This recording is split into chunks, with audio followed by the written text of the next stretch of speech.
How to add music on Instagram post after posting.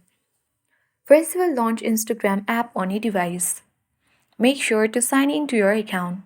Head towards profile at bottom right corner of the screen.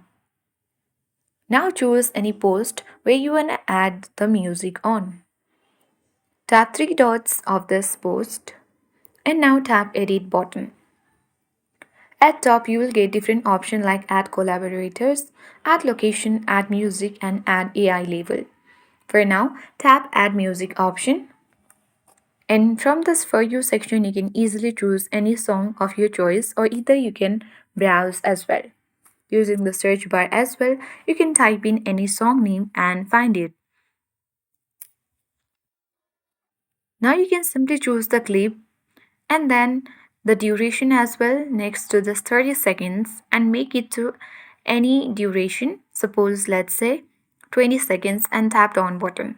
After that, tap the tick mark at top right corner of the screen and now tap the tick mark at top right again to confirm.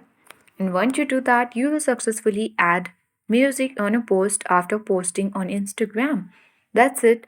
I hope this guide was helpful. If it was, then do like, share, comment, and don't forget to subscribe. Thank you for watching and see you in the next video.